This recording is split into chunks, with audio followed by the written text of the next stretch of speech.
नवमः सर्गः। कुब्जा के कुचक्र से कैकेयी का कोप भवन में प्रवेश। मंथरा के ऐसा कहने पर कैकेयी का मुख क्रोध से तमतमा उठा।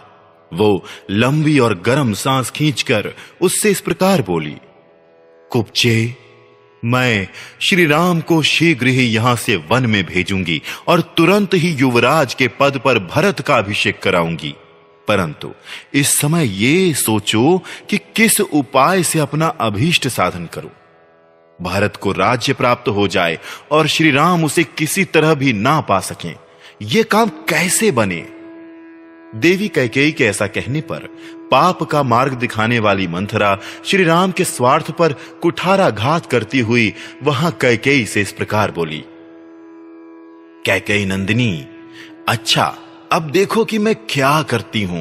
तुम मेरी बात सुनो, जिससे केवल तुम्हारे पुत्र भरत ही राज्य प्राप्त करेंगे, श्री राम नहीं। कैकेयी, क्या तुम्हें स्मरण नहीं है, या स्मरण होने पर भी मुझसे छुपा रही हो, जिसकी तुम मुझसे अनेक बार चर्चा करती रहती हो। अपने उसी प्रयोजन को तुम मुझसे सुनना चाहती हो, इसका क्या कारण है। विलासिनी, यदि मेरे ही मुंह से सुनने के लिए तुम्हारा आग्रह है तो बताती हूं, सुनो और सुनकर इसी के अनुसार कार्य करो। मंथरा का यह वचन सुनकर कैकेयी अच्छी तरह से बिछे हुए उस पलंग से कुछ उठकर उससे यूं बोली, मंत्रे, मुझसे वो उपाय बताओ, किस उपाय से भरत को तो राज्य मिल जाएगा किंतु श्री राम उसे किसी तरह नहीं पा सकेंगे। देवी कैकेयी के ऐसा कहने पर पाप का मार्ग दिखाने वाली मंथरा श्री राम के स्वार्थ पर कुठाराघात करती हुई उस समय कैकेयी से इस प्रकार बोली, देवी, पूर्व काल की बात है कि देवासुर संग्राम के अवसर पर राजर्षियों के साथ तुम्हारे पतिदेव तुम्हें साथ लेकर देवराज की सहायता करने के लिए गए थे। कैकेयी राजकुमारी दक्षिण दिशा में दंडकारण्य के भीतर वैजयंत नाम से विख्यात एक नगर है, जहां शंबर नाम से प्रसिद्ध एक महान असुर रहता था। वो अपनी ध्वजा में तिमी का चिन्ह धारण करता था और सैकड़ों मायाओं का जानकार था। देवताओं के समूह भी उसे पराजित नहीं कर पाते थे। एक बार उसने इंद्र के साथ युद्ध छेड़ दिया। उस महान संग्राम में क्षत विक्षत हुए पुरुष जब रात में थक कर सो जाते, उस समय राक्षस उन्हें उनके बिस्तर से खींच ले जाते और मार डालते थे। उन दिनों महाबाहु राजा दशरथ ने भी वहां असुरों के साथ बड़ा भारी युद्ध किया। उस युद्ध में असुरों ने अपने अस्त्र शस्त्रों द्वारा उनके शरीर को जर्जर कर दिया। देवी, जब राजा की चेतना लुप्त सी हो गई, उस समय सारथी का काम करती हुई तुमने अपने पति को रणभूमि से दूर हटाकर उनकी रक्षा की थी। जब वहां भी राक्षसों के शस्त्रों से वो घायल हो गए, तब तुमने पुनः वहां से अन्यत्र ले जाकर उनकी रक्षा की। शुभदर्शने, इससे संतुष्ट होकर महाराज ने तुम्हें 2 वरदान देने को कहा। देवी, उस समय तुमने अपने पति से कहा था, प्राणनाथ, जब मेरी इच्छा होगी तब मैं इन वरों को मांग लूंगी। उस समय उन महात्मा नरेश ने तथास्तु कहकर तुम्हारी बात मान ली थी। देवी, मैं इस कथा को नहीं जानती थी, पर पूर्व काल में तुम्ही ने मुझसे यह सारा वृत्तांत कहा था। तब से तुम्हारे स्नेहवश मैं इस बात को मन ही मन सदा याद रखती आई हूं। तुम इन वरों के प्रभाव से स्वामी को वश में करके श्री राम के अभिषेक के आयोजन को पलट दो।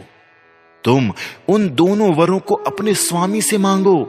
एक वर के द्वारा भरत का राज्याभिषेक और दूसरे के द्वारा श्री राम का 14 वर्ष तक का वनवास मांग लो। जब श्री राम 14 वर्षों के लिए वन में चले जाएंगे, तब उतने समय में तुम्हारे पुत्र भरत समस्त प्रजा के हृदय में अपने लिए स्नेह पैदा कर लेंगे और इस राज्य पर स्थिर हो जाएंगे। अश्वपति कुमारी, तुम इस समय मैले वस्त्र पहन लो और कूप भवन में प्रवेश करके कुपित सी होकर बिना बिस्तर के ही भूमि पर लेट जाओ। राजा आए तो उनकी ओर आंखें उठाकर न देखो और न उनसे कोई बात ही करो। महाराज को देखते ही रोती हुई शोक मग्न हो धरती पर लौटने लगो। इसमें तनिक भी संदेह नहीं कि तुम अपने पति को सदा ही बड़ी प्यारी रही हो। तुम्हारे लिए महाराज आग में भी प्रवेश कर सकते हैं। वो ना तो तुम्हें कुपित कर सकते हैं और ना कुपित अवस्था में तुम्हें देख ही सकते हैं। राजा दशरथ तुम्हारा प्रिय करने के लिए अपने प्राणों का भी त्याग कर सकते हैं। महाराज तुम्हारी बात किसी तरह टाल नहीं सकते। मुग्धे, तुम अपने सौभाग्य के बल का स्मरण करो। राजा दशरथ तुम्हें बुलावे में डालने के लिए मणि, मोती, सुवर्ण तथा भांति भांति के रत्न देने की चेष्टा करेंगे, किंतु तुम उनकी ओर मन ना चलाना।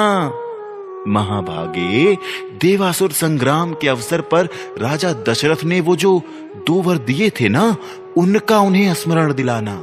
वरदान के रूप में मांगा गया वो तुम्हारा अभीष्ट मनोरथ सिद्ध हुए बिना नहीं रह सकता। रघुकुल नंदन राजा दशरथ जब स्वयं तुम्हें धरती से उठाकर वर देने को उद्यत हो जाएं, तब उन महाराज को सत्य की शपथ दिलाकर खूब पक्का करके उनसे वर मांगना। वर मांगते समय कहना कि नृपश्रेष्ठ, आप श्री राम को 14 वर्षों के लिए बहुत दूर वन में भेज दीजिए और भरत को भूमंडल का राजा बनाइए। श्री राम के 14 वर्षों के लिए वन में चले जाने पर तुम्हारे पुत्र भरत का राज्य सुदृढ़ हो जाएगा और प्रजा आदि को वश में कर लेने से यहाँ उनकी जड़ जम जाएगी। फिर 14 वर्षों के बाद भी वो आजीवन स्थिर ही बने रहेंगे। देवी, तुम राजा से श्री राम के वनवास का वर अवश्य मांगो। पुत्र के लिए राज्य की कामना करने वाली कैकेयी, ऐसा करने से तुम्हारे पुत्र के सभी मनोरथ सिद्ध हो जाएंगे। इस प्रकार वनवास मिल जाने पर ये राम राम नहीं रह जाएंगे और तुम्हारे भरत भी शत्रुहीन राजा होंगे। जिस समय श्री राम वन से लौटेंगे, उस समय तक तुम्हारे पुत्र भरत भीतर और बाहर से भी दृढ़ मूल हो जाएंगे।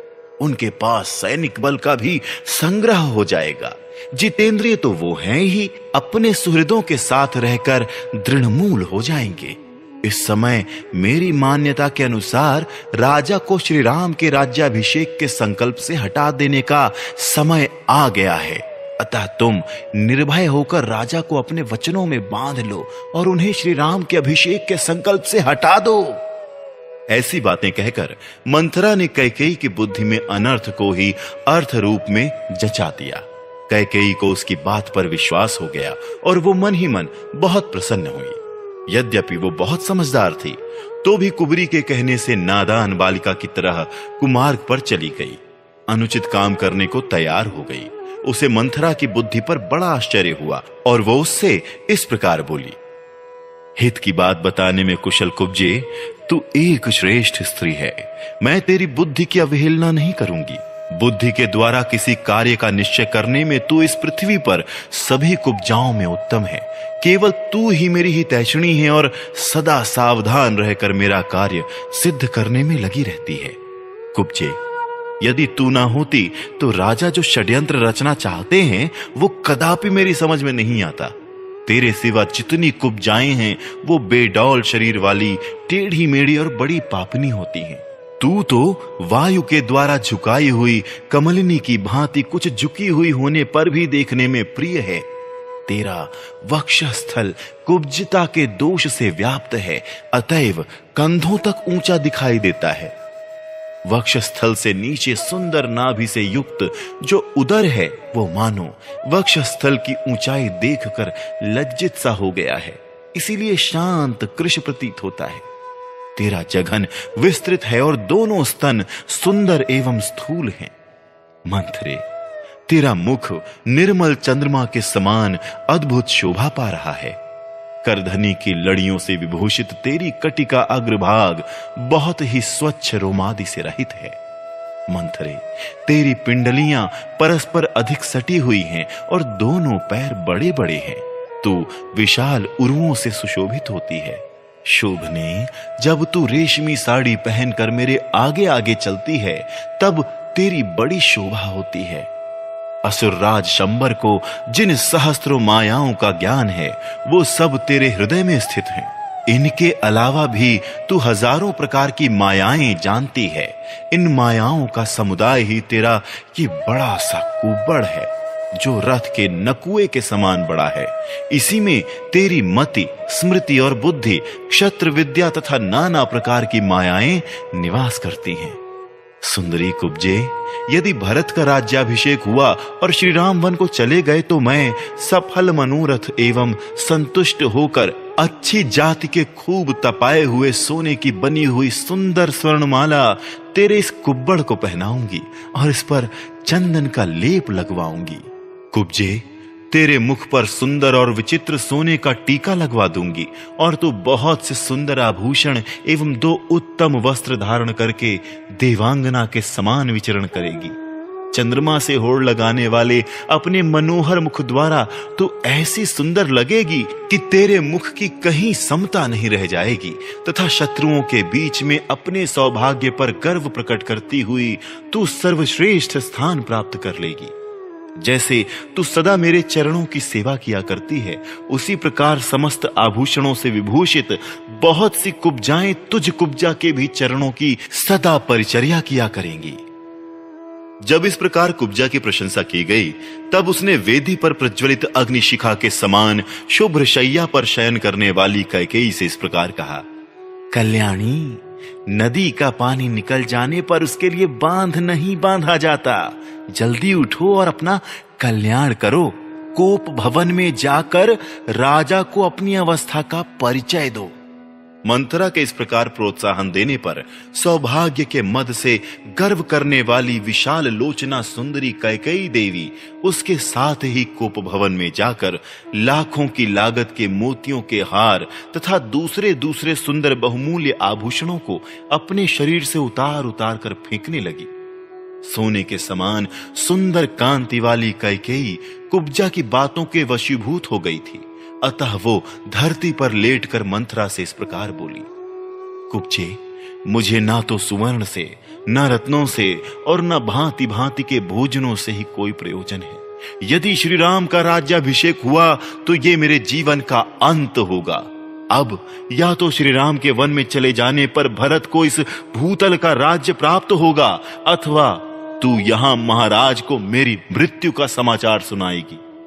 तदनंतर कुब्जा महाराज दशरथ की रानी और भरत की माता कैकेयी से अत्यंत क्रूर वचनों द्वारा पुनः ऐसी बात कहने लगी जो लौकिक दृष्टि से भरत के लिए हितकर और श्री राम के लिए अहितकर थी। कल्याणी, यदि श्री राम इस राज्य को प्राप्त कर लेंगे तो निश्चय ही अपने पुत्र भरत सहित तुम भारी संताप में पड़ जाओगी। अतः ऐसा प्रयत्न करो जिससे तुम्हारे पुत्र भरत का राज्याभिषेक हो जाए। इस प्रकार कुब्जा ने अपने वचन रूपी बाणों का बारंबार प्रहार करके जब रानी कैकेयी को अत्यंत घायल कर दिया तब वो अत्यंत विस्मित और कुपित हो अपने हृदय पर दोनों हाथ रखकर कुब्जा से बारंबार इस प्रकार कहने लगी, कुब्जे, अब या तो रामचंद्र के अधिक काल के लिए वन में चले जाने पर भरत का मनोरथ सफल होगा या तू मुझे यहां से यमलोक में चली गई सुनकर महाराज से ये समाचार निवेदन करेगी। यदि राम यहां से वन को नहीं गए तो मैं ना तो भांति भांति के बिछौने, न फूलों के हार, न चंदन, न अंजन, न पान, न भोजन और न दूसरी ही कोई वस्तु लेना चाहूंगी। उस दशा में तो मैं यहां इस जीवन को भी नहीं रखना चाहूंगी। ऐसे अत्यंत कठोर वचन कहकर कैकेयी ने सारे आभूषण उतार दिए और बिना बिस्तर के ही वो खाली जमीन पर लेट गई। उस समय वो स्वर्ग से भूतल पर गिरी हुई किसी किन्नरी के समान जान पड़ती थी। उसका मुख बढ़े हुए अमर्ष रूपी अंधकार से आच्छादित हो रहा था। उसके अंगों से उत्तम पुष्पहार और आभूषण उतर चुके थे। उस दशा में उदास मन वाली राजरानी कैकेयी जिसके तारे डूब गए हों उस अंधकाराच्छन्न आकाश के समान प्रतीत होती थी। इस प्रकार श्री वाल्मीकि निर्मित आर्ष रामायण आदि काव्य के अयोध्या कांड में 9वां सर्ग पूरा हुआ।